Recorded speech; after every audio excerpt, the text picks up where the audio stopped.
Irmãos, um grande desafio ministrar o devocional sempre nos domingos após a ceia, seja por conta do próprio tempo, seja pela importância da ceia no culto e às vezes aquilo que fazemos logo em seguida, às vezes perde um pouco a importância.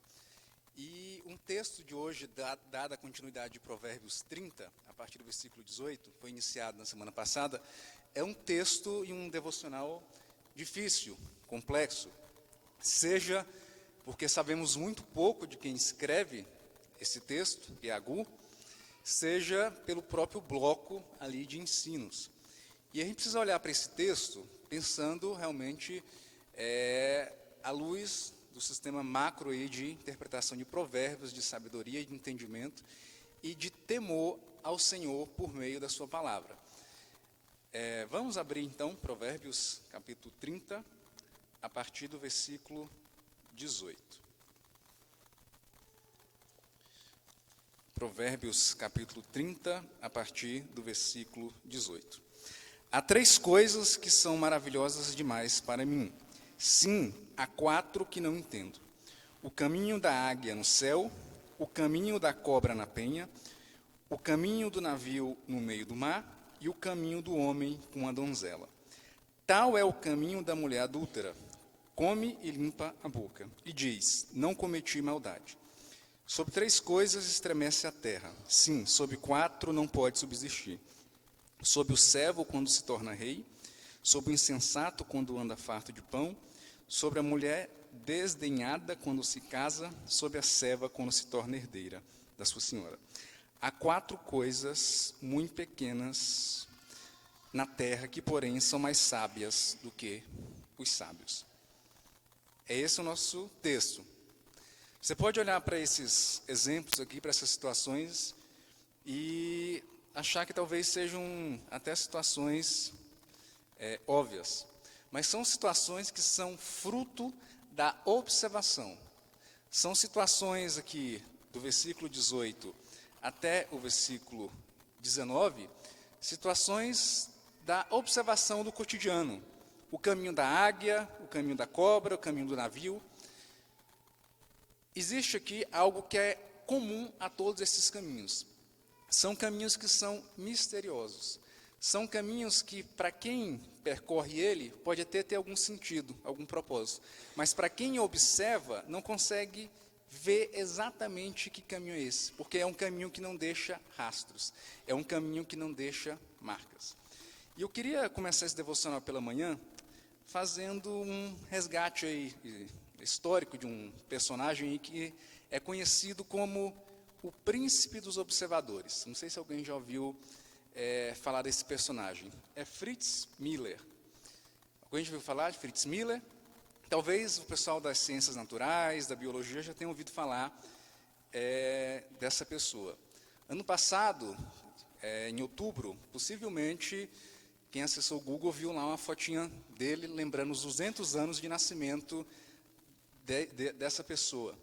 Quem foi Fritz Miller? Fritz Miller foi um dos principais defensores do darwinismo. Sim, você está falando de darwinismo?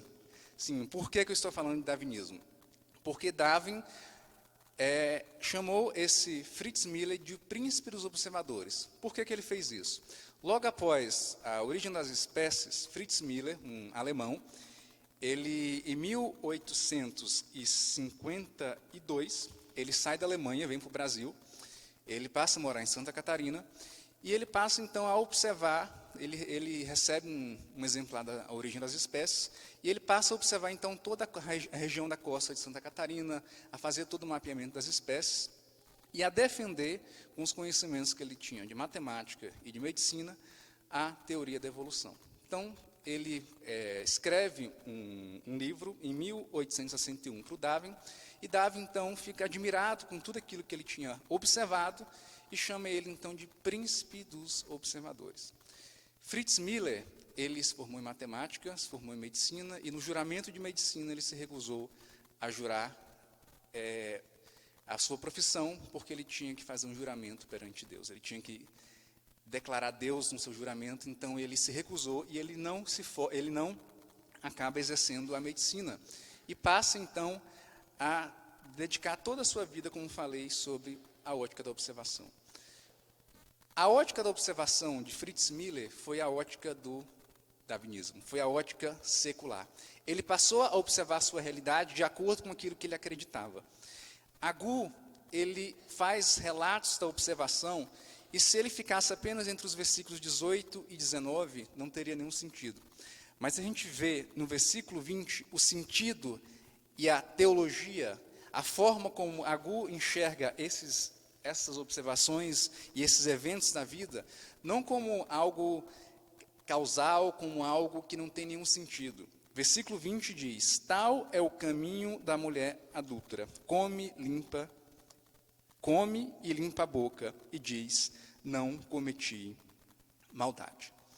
Quando você olha os versículos anteriores, como eu mencionei, você vê que são caminhos misteriosos. Caminhos que,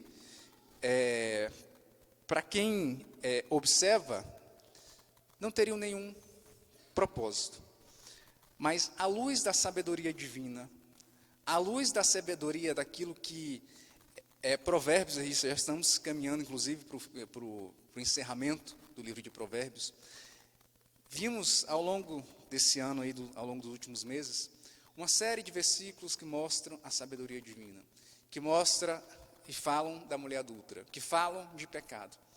E esses 4 exemplos aqui, porque inclusive o texto diz que são 3 coisas maravilhosas e há 4 que não entendo. Só que o texto menciona 4 coisas.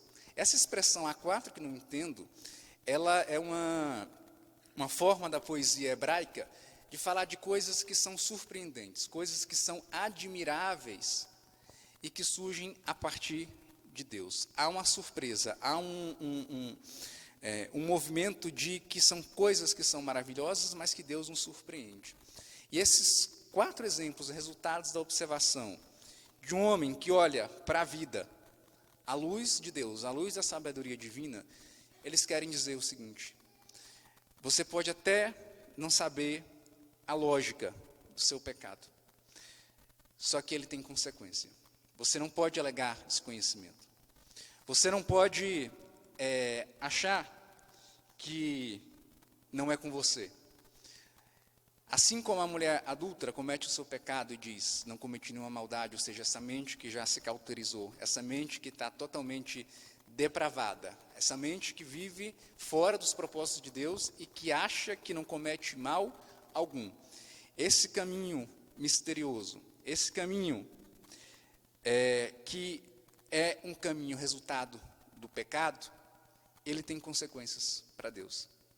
Ele tem consequências para Deus. Assim como o navio vai chegar ao seu destino final, assim como a águia no céu tem o seu propósito, assim como o caminho do homem com a donzela. E eu fiquei pensando nesse exemplo, porque perceba, como que acontece esse mistério do encantamento pelo outro, do amor? Por que você decide se casar com uma pessoa? Quem estava de fora não consegue compreender. Você consegue compreender do porquê da escolha. O que te encantou em determinada pessoa. Só que quem está de fora observando, isso é algo misterioso, é algo ilógico. Por que o Carlos escolheu a Silvia para casar? O Carlos sabe, o pastor talvez não saiba, e dificilmente saberá. E esses mistérios da vida, esses mistérios que são muitas vezes ilógicos, ilustram um pensamento, muitas vezes, que é distante dos pensamentos de Deus. Esse é o primeiro bloco de coisas que são misteriosas para quem observa. Misteriosas para quem observa, mas para Deus não são misteriosas. A partir do versículo 21 diz o seguinte: sobre 3 coisas estremece a terra. Sim, sobre 4 não pode subsistir. Sobre 3 coisas estremece a terra. O estremece a terra aqui é uma figura de linguagem chamada metonímia. A metonímia, tem um N, ela é uma figura que usa aqui o estremecer não no sentido de um terremoto, não no sentido de a terra vai cair, vai se mexer, não. É para dar uma intensidade e mostrar que o funcionamento, a estrutura daquilo que é planejado, a intensidade, ela se altera. Ela se altera sobre 4 grandes exemplos e 4 observações. Sobre o servo, quando se torna rei. Sobre o insensato, quando anda farto de pão. Sobre a mulher desdenhada, quando se casa. Sobre a serva que se torna herdeira da sua senhora. Perceba que, quando a gente olha para os exemplos que ele dá, são exemplos que mostram que determinadas coisas, quando não estão no seu devido lugar, elas produzem danos. Quando não cumprimos os nossos papéis com fidelidade, as coisas, essa engrenagem não anda bem. Perceba que o primeiro exemplo que ele dá é sobre o servo quando se torna rei. É aquela pessoa que não tem estrutura, aquela pessoa que não tem conhecimento, aquela pessoa que é imatura para ocupar um determinado espaço. Perceba que poderíamos, inclusive, ilustrar esse mesmo exemplo, até mesmo aqui dentro da igreja, numa situação de liderança. O estrago de alguém que não está preparado para assumir uma posição de liderança e quando assume. Essas coisas que não estão no seu devido lugar, elas provocam danos. 1 Reis, 2 Reis ilustram muito bem isso. Governantes, homens que não estavam preparados, que não tinham temor, que serviam a outros deuses e que provocaram estragos na história de Israel.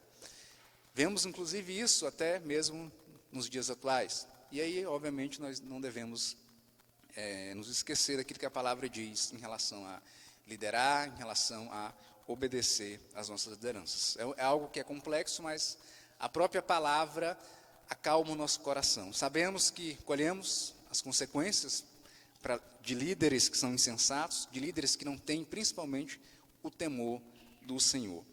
O segundo exemplo que ele dá é sobre o insensato, quando anda farto de pão. O insensato aqui, em algumas versões, ela vai aparecer como pobre, como faminto. E o insensato aqui é aquele que tem pouco ou não tem quase nada, e ele é colocado numa situação de riqueza. E muitas vezes, quando ele era pobre, e aí aqui a gente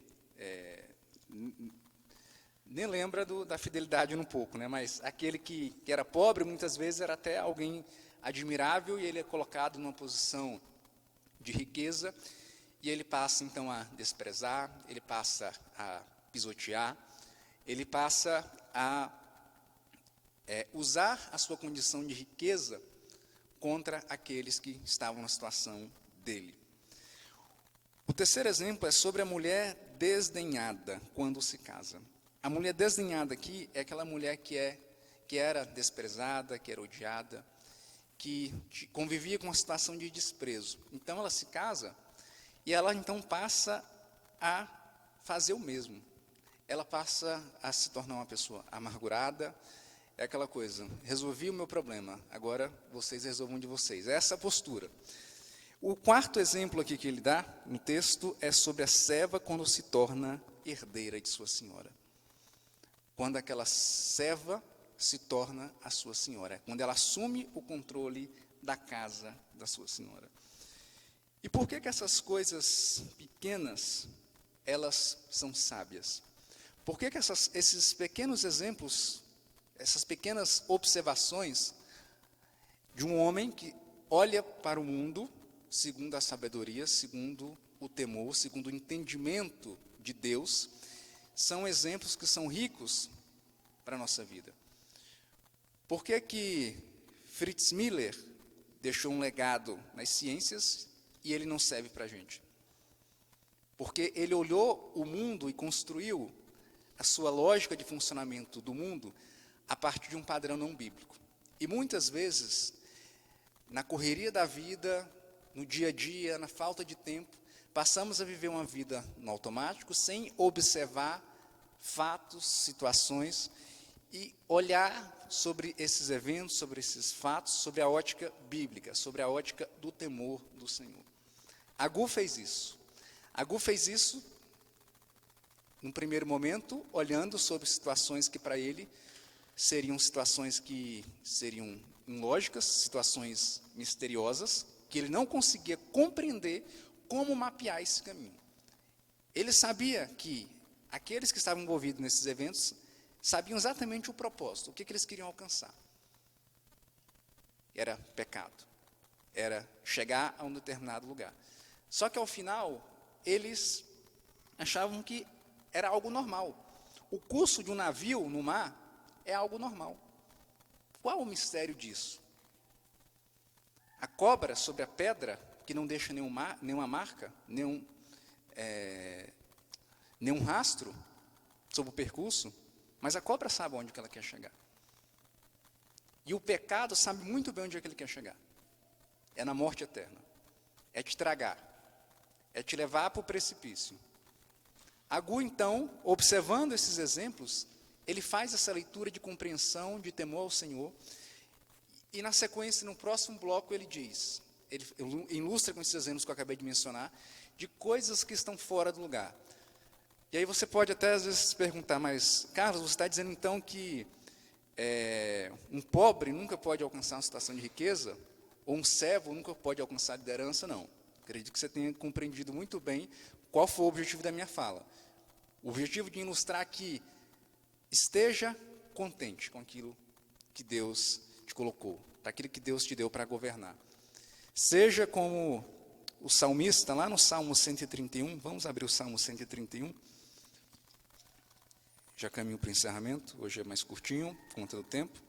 Salmo 131.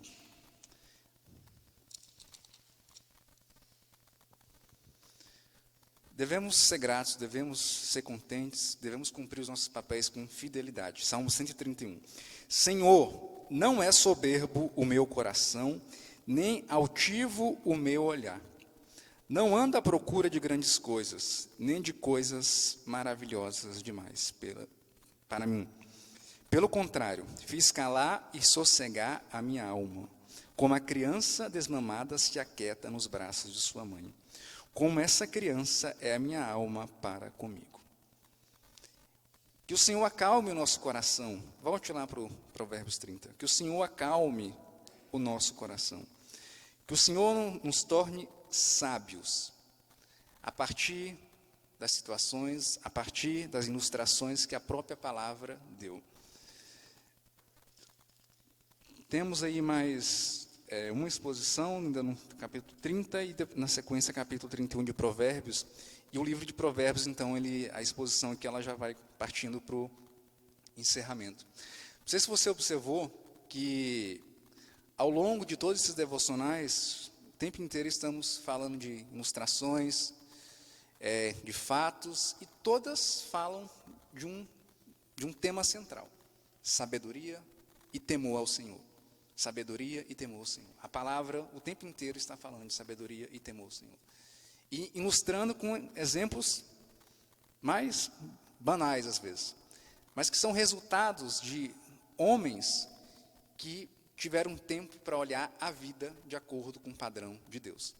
E sobre essa ótica, eu gostaria de te convidar a parar um pouco, a olhar para o seu dia a dia e se perguntar se você tem olhado a sua vida, os fatos, as circunstâncias, sob a ótica da sabedoria divina. Porque a vida, ela passa muito rápido. Tem 200 anos que esse personagem que eu mencionei no início nasceu, e para as ciências, talvez até hoje na prova do Enem, que tem prova do Enem na área de ciências hoje, talvez até cobrem ele. E para nós, cristãos? Qual o legado de Cristo? Qual o legado de Deus? Vamos olhar a vida sob a ótica de Deus. Amém? Vamos orar? Pai, graças te damos, Senhor, por essa manhã, porque a Tua palavra, ó Deus, ela é oportuna, ela não perde, ó Deus, prazo, ela não tem validade. Em todos os momentos, ó Pai, em todas as circunstâncias, que possamos nos lembrar daquilo que a Tua palavra revela, ó Deus, sobre sabedoria, sobre temor ao Senhor, sobre bênçãos, ó Pai, mas também nos faz um alerta, nos faz um chamado ao arrependimento, nos lembra, ó Deus, que ainda há tantos, ó Deus, que carecem de ouvir a Tua palavra, ó Pai, que possamos levar a Tua palavra a outros, ó Deus, e também que possamos aplicar a Tua palavra nas nossas vidas, Senhor. Te agradecemos, ó Deus, pelas grandes lições, os ensinamentos do livro de Provérbios, e te pedimos, ó Deus, um resto de culto e também de EBD, ó Deus, nessa manhã. Assim oramos e agradecemos, em nome de Jesus. Amém. Ivan? Café?